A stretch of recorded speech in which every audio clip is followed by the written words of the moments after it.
Hello, my dear students. I welcome all of you on Saima Tabassum classes. This is me, Saima Tabassum here, and today we are going to do a lot of MCQs. In this MCQ series, we have already done the this Sigmund Freud theory of human development. उसमें हमने MCQs किए 2 sessions और आज हम करेंगे Erikson's theory of human development. दो जो stage of human development में है, इसमें 2 थ्योरिस्ट्स को दिया गया है आपके सिलेबस में.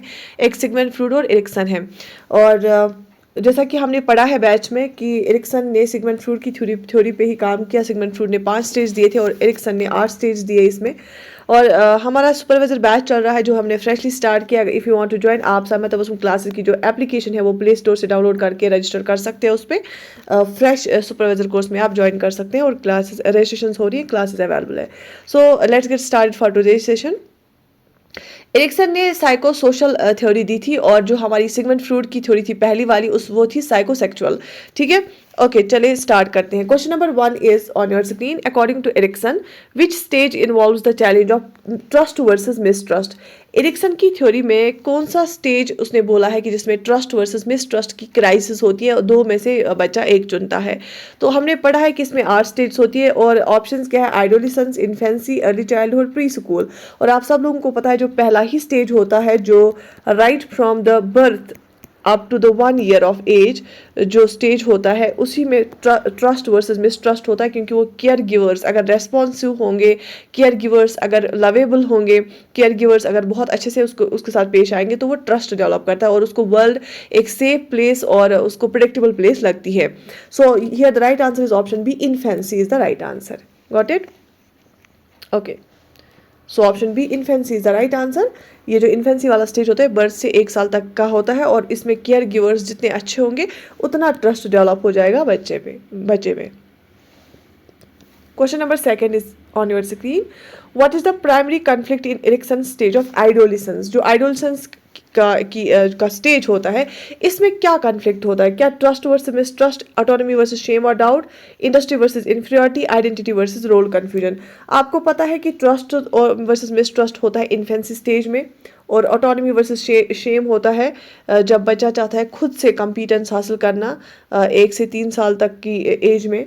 और जो एरिक्सन का आइडोलिसेंस वाला स्टेज होता है इसमें बेसिकली ये क्या चाहता है? आइडेंटिटी चाहता है कि मैं हूँ कौन, मैं क्या कर रहा हूँ, मेरा पर्पस क्या है.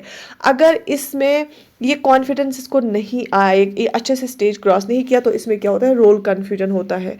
ठीक है, और आइडोलिसेंस में अगर इसने ये अच्छे से कर लिया कि मैं कौन हूँ, मेरा पर्पस क्या है, मुझे क्या गोल सेट करनी है, तो फिर आगे जाके ये क्या कर सकता है? इंटीमेट रिलेशनशिप्स अच्छे से डेवलप कर पाता है. लेकिन अगर इसको रोल कन्फ्यूजन हुआ तो ये आइसोलेशन में चला जाता है फिर आगे नेक्स्ट स्टेज में. ठीक है, तो ये स्टेज आइडोलिसेंस स्टेज में जितना पेरेंट्स इसको एनकरेज करेंगे, जितना इस पर रेगुलेट करेंगे, जितना इस पर फोकस करेंगे, जितना इसके रिलेटेड कंसर्न दिखाएंगे उतना ये अच्छे से डेवलप हो सकता है. और जितनी अच्छी पेरेंटिंग होगी उतना अच्छा आइडोलिसेंस जो है इस स्टेज से सक्सेसफुली निकलेगा इंसान. और इंसान खुद की आइडेंटिटी देख सकता है, हाँ मुझे इस करियर में जाना है तो मैं इसी करियर में जाऊंगा.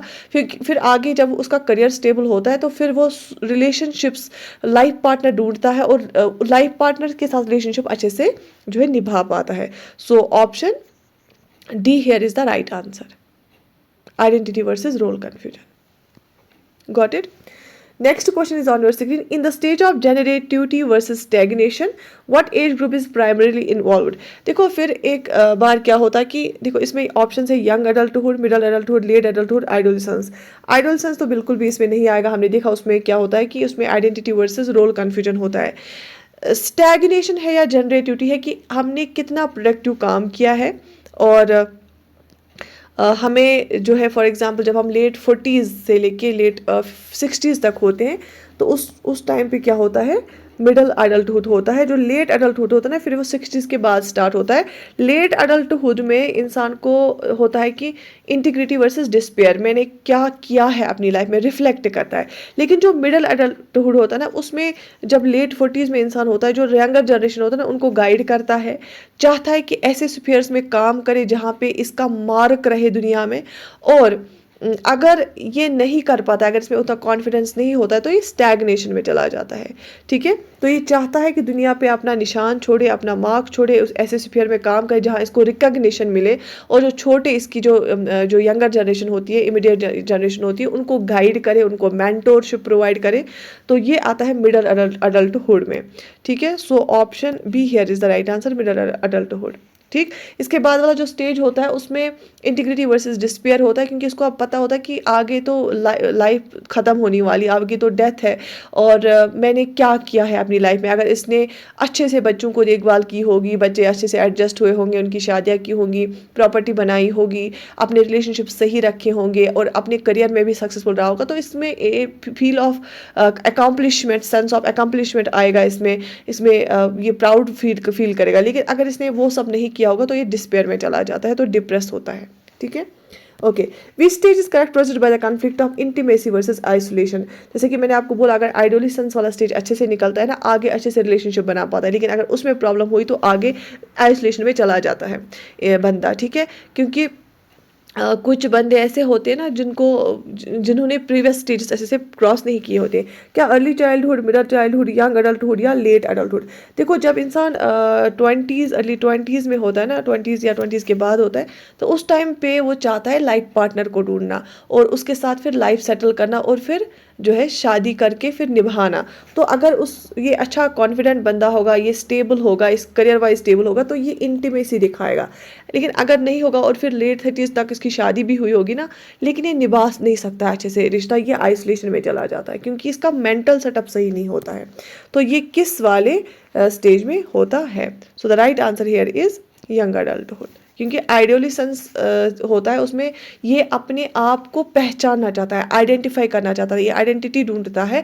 अगर नहीं मिलती है तो इसमें रोल कन्फ्यूजन रहता है, फिर ये स्टेबल उतना नहीं होता है, तो फिर ये आगे आइसोलेशन में चला जाता है। लेकिन अगर इसने खुद को आइडेंटिफाई किया, अपने पर्पस को आइडेंटिफाई किया, अपने गोल को सेट किया, तो फिर आगे जाके इसकी रिलेशनशिप भी इंटीमेट रिलेशनशिप रहती है।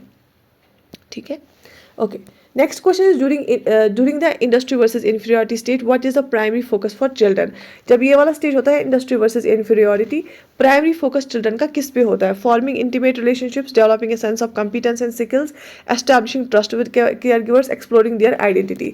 देखो, इंडस्ट्री वर्सेस इंफीरियरिटी में देखो ये establishing trust with care givers होता है पहले स्टेज में, इन्फेंसी स्टेज में, जब बच्चा केयर गिवर्स पे डिपेंड होता है। ठीक है, ओके,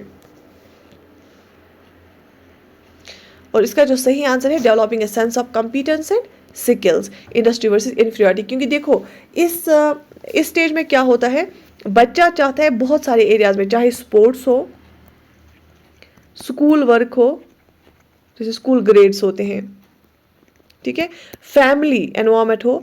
अगर इसमें अच्छा करता है, स्पोर्ट्स में अच्छा खेलता है, स्कूल वर्क में अच्छा जाता है, तो ये बहुत ही अच्छा रहता है। अगर इसको मार्क्स कम आए, खेल में अच्छा नहीं है, फैमिली इसको सपोर्ट नहीं कर रही है, तो इसको इन्फीरियरिटी कम्प्लेक्स हो जाता है।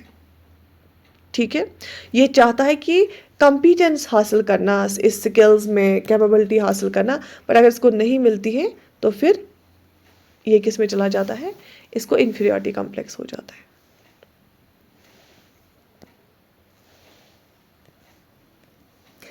Which stage is associated with the conflict ego integrity versus despair? जैसे कि मैंने आपको बोला, ये हो जाता है जब इंसान लास्ट स्टेज पे होता है, जब उसको पता होता है कि अगर नेचुरल डेथ से मरना है, वो तो 60s के बाद तक अगर ये जीता है, तो 60s के बाद फिर ऑब्वियसली पता होता है इंसान को कि फिर कितनी ही उम्र होती है। यहाँ पे तो 120 तो मैक्सिमम ही आई बिलीव है ना। तो फिर लास्ट वाले स्टेज में अगर इसने अच्छा काम किया होगा, जब ये रिफ्लेक्ट करता है अपनी लाइफ पे, तो इसको सेंस ऑफ अकम्पलिशमेंट फील होता है, तो इंटीग्रिटी होती है इसमें। लेकिन अगर नहीं तो डिस्पेयर, डिप्रेशन में चला जाता है।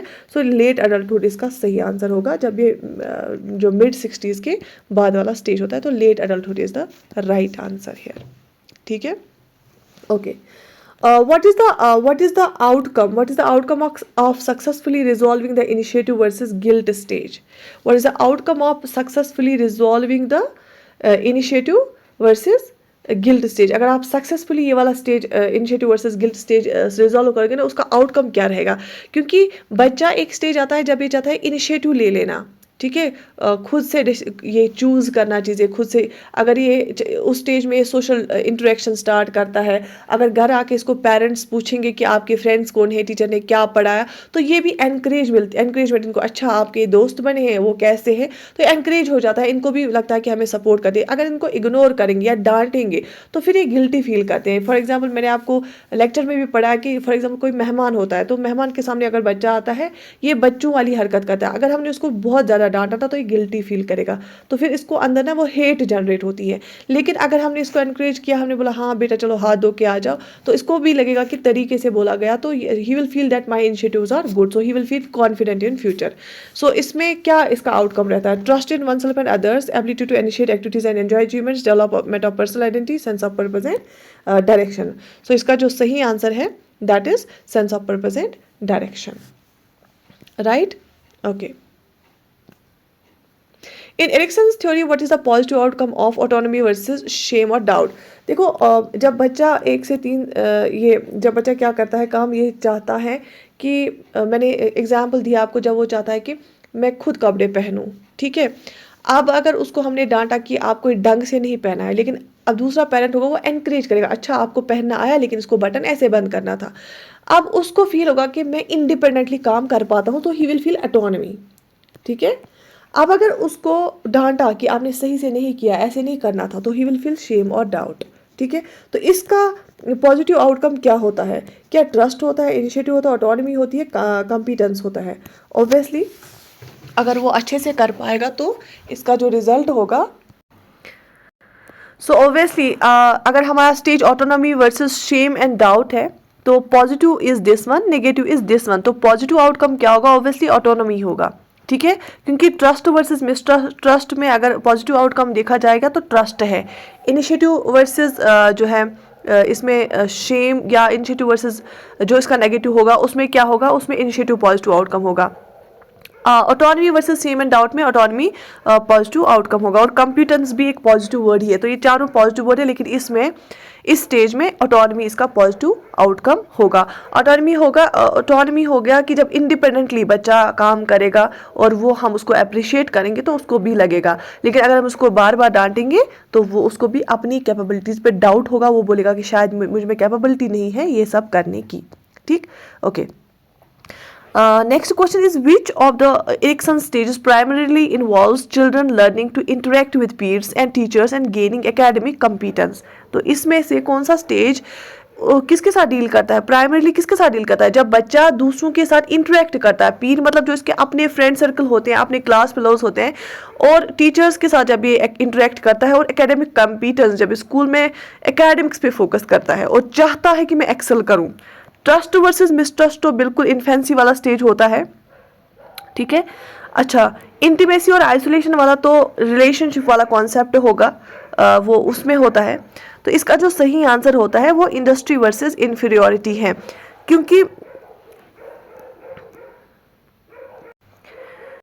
ये एलिमेंट्री जो अपने पीर्स के साथ इंटरेक्ट करना, टीचर्स के साथ इंटरेक्ट करना और एकेडमिक कॉम्पिटेंस है ना, ये 6 से 12 साल की एज में होता है, जब एलिमेंट्री स्कूल में चला जाता है। क्योंकि ये 3 से 6 साल तक में प्री स्कूल में होता है, फिर 6 से 12 साल तक ये एलिमेंट्री स्कूल में चला जाता है, ठीक है। तो इसमें 6 से 12 साल तक की एज में ये चाहता है कि मैं अच्छे से इंटरेक्ट करूँ और मुझे मार्क्स अच्छे मिले, मैं अच्छे से सीखूँ, ठीक है। तो इसमें क्या होता है फिर,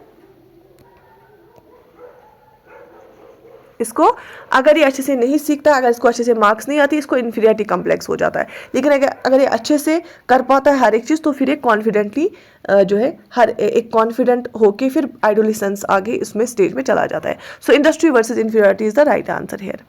What is the key challenge in the identity versus role confusion stage according to Erikson? ये एक आइडोलिसन स्टेज में होता है कि जो है इनमें रोल कन्फ्यूजन रहेगा या ये बिल्कुल अपने आप को आइडेंटिफाई कर पाएंगे। तो इसमें की चैलेंज क्या रहता है? क्या ट्रस्ट डेवलप करना? नहीं, वो इन्फेंसी वाले स्टेज में रहता है। Forming intimate relationships, establishing a clear sense of self and personal identity, achieving a sense of competence. So इसका जो आंसर है वो ऑप्शन सी है कि इस स्टेज में जो आइडेंटिटी वर्सेज रोल कन्फ्यूजन है ना, इसमें अगर खुद को अच्छे से इन्होंने आइडेंटिफाई किया, अपनी आइडेंटिटी को पहचाना, मुझे क्या करना है, मैं कौन हूँ, मेरे गोल्स क्या है, तो फिर ये आगे जाके बहुत अच्छी इंटीमेट रिलेशनशिप दिखाता है, ये सेटल हो जाता है, शादी कर लेता है, अगर इसके बाकी फैमिली मेम्बर्स होंगे, माँ बाप होंगे, उनके साथ अच्छा रिश्ता निभाता है। लेकिन अगर इसमें इसको प्रॉब्लम होगी तो इसमें रोल कन्फ्यूजन रहता है, ये रिश्ते होके भी आइसोलेशन में चला जाता है आगे। तो इसका establishing a clear sense of self and personal identity is the main purpose. इसमें मेन चैलेंज यही रहता है कि इसको clear sense of self develop करना और पर्सनल आइडेंटिटी को जो है उसको स्ट्रॉन्ग बनाना। ठीक है, सो ये थे questions based on Erikson's theory of human stage of human development, और इंशाल्लाह हम और क्वेश्चन सेक्शंस लाएंगे। Till then have a nice time and share it with your friends. I hope आपको इससे बहुत कुछ सीखने को मिला होगा। Take very good care of your self.